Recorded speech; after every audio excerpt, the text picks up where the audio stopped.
Révolution africaine. Qui sera le prochain? Après le Soudan, la Guinée, le Mali, le Burkina Faso, le Niger et tout récemment le Gabon, les marionnettes des Occidentaux et présidents à vie tremblent dans leur palais.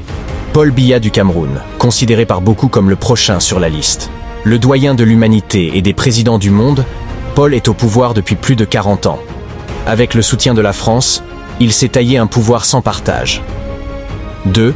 Paul Kagame, le Rwandais, un fin stratège, un meurtrier de grand chemin. Arrivé au pouvoir depuis mars 2000, il s'est servi et appuyé sur le génocide des Tutsis au Rwanda, dont il est accusé avoir orchestré pour justifier ses exactions avec la bénédiction de la communauté internationale. Il a endeuillé des familles dans l'est de la RDC.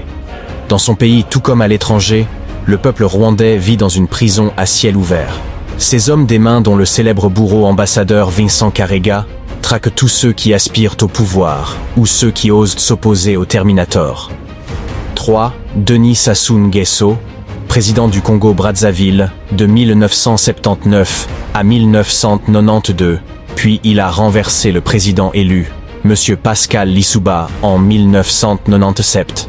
Il est au pouvoir jusqu'à ce jour et dirigeant le pays de main de fer. 4. Alassane Dramane Ouattara, qui a accédé au pouvoir aux dépens de Laurent Gbagbo.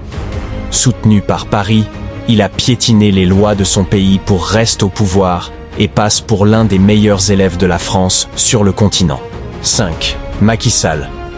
Après que son élection ait suscité beaucoup d'espoir pour le peuple sénégalais, en envie du pouvoir s'est transformé en une possession. Ayant consommé ses 2 mandats légaux, hélas, l'homme ne semble pas rassasié. Il a taillé la constitution de son pays à sa propre mesure pour se représenter, malgré tous les garde-fous. Il est conscient de perdre le pouvoir à une élection à laquelle prend pas son opposant sérieux, Ousmane Sonko. Solution. Créer une absurdité de le mettre hors course.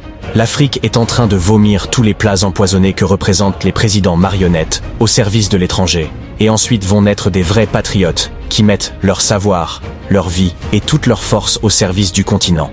Ensuite seulement renaître de ses cendres, mon Afrique. Que vive la révolution africaine. Chers combattants de la liberté, like, abonne-toi et partage.